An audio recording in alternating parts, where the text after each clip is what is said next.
আসসালামু আলাইকুম। আমরা এখন আছি পাবনা সদরের তারাস ভবনে বা তারাস রাজবাড়িতে। এটি পাবনা থেকে খুব কাছে। পাবনা সদরের যে কোনো জায়গা থেকে আপনি রিকশায় উঠে চলে আসতে পারবেন খুবই সহজে। এটি 18 শতকের একটি স্থাপত্য। তো এর পেছনের ইতিহাসটা সম্পর্কে আমরা যদি একটু বলি তাহলে আমাদের বলতে হবে 16 শতকের শেষের দিকে ইসলাম খাঁ যখন শাসন করতেছিলেন এই অঞ্চলটা, বাংলা বিশেষ করে, তো ইসলাম খাঁয়ের অধীনে একজন শাসক ছিলেন বাসুদেব ওরফে নারায়ণ দেব চৌধুরী। তো নারায়ণ দেব চৌধুরী কাজকর্মে অনেক দক্ষ ছিলেন, যার কাজে খুশি হয়ে ইসলাম খান ওনাকে এই যে অঞ্চলটা তারাস অঞ্চলের জমিদারের জায়গির দেন।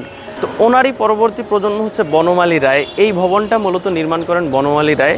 বনমালী রায়ের কাজে খুশি হয়ে ব্রিটিশরা তাকে রায় বাহাদুর উপহার দেন। তার মানে তারাসের জমিদার রায় বাহাদুর বনমালী রায় এই তারাস ভবনটি স্থাপন করেন 18 শতকের কোনো একটা সময়ে। এবং এর যে স্থাপত্য শৈলী এটা ইন্দো ইউরোপীয় বা ইউরোপিয়ান রেনেসা নীতি অনুসরণ করে এর স্থাপত্যটা করা হয়েছে। তো এই যে তারাস ভবনটা এটা মোট 1.5 একরের একটু বেশি জায়গা নিয়ে করা হয়েছে এবং তারাস ভবন দ্বিতল বিশিষ্ট। নিচতলায় 8টা রুম আছে, উপরতলায় 8টা রুম আছে এবং সব মিলে এটির প্রায় 80টা দরজা আছে এবং 53টার মতো জানালা আছে।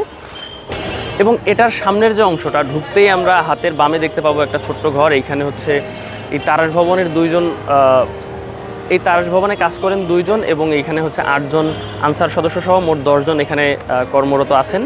এই তারাস ভবন ঢুকেই আমরা দেখতে পাবো হাতের 2 ধারে খুবই চমৎকার একটি বাগান এবং তারপরে আমরা তারাস ভবনটি দেখতে পাবো। এখানে বিভিন্ন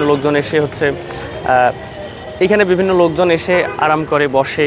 ইভেন এইখানকার যে স্কুল কলেজের ছাত্রছাত্রীরা মাঝে মধ্যে এখানে ঘুরতে আসে। আমরা যখন আসি তখনও দেখতেছিলাম এখানে অনেক ছেলেমেয়ে। আরেকটা মজার বিষয় যে তারাস ভবনে ঢুকতে কোনো টাকা পয়সা লাগে না, যার কারণে লোকজন মাঝে মধ্যে এখানে বিশ্রাম নিতে চলে আসে, যেহেতু ভবনটি অনেক পুরাতন এবং এখানে অনেক গাছপালা আছে এবং বসেও খুব আরাম পাওয়া যায়। তো এই যে স্থাপত্যটি, এইটার প্রবেশ পথে বড় বড় কয়েকটা স্তম্ভ আছে এবং অনেকগুলো দরজা আছে। আমি যেটা আগেই বললাম যে প্রায় 80টার মতো দরজা আছে। তো এই যে প্রত্নতত্ত্ব স্থাপনাটি 1998 সালে 8ই জানুয়ারি বাংলাদেশের প্রত্নতত্ত্ব অধিদপ্তর এটাকে সংরক্ষিত প্রত্নতাত্ত্বিক স্থাপনা হিসেবে সংরক্ষণ করেন এবং এটা নিয়ে আরও কাজকর্ম চলতেছে। ভবিষ্যতে হয়তোবা এই জিনিসটা এটার আরও উন্নয়ন করা হবে আর কি, এবং এটা হয়তোবা একসময় জাদুঘরে রূপ দেওয়া হবে এরকমই বলতেছিলেন এখানকার যারা দায়িত্বরত আছেন। তো পাবনা সদরে যদি আপনারা আসেন তাহলে একটু সময় বের করে চলে আসতে পারেন তারাস ভবনে বা তারাস রাজবাড়িতে। আশা করি আপনাদেরও ভালো লাগবে। তো আজকে এই পর্যন্তই। ধন্যবাদ সবাইকে। আসসালামু আলাইকুম।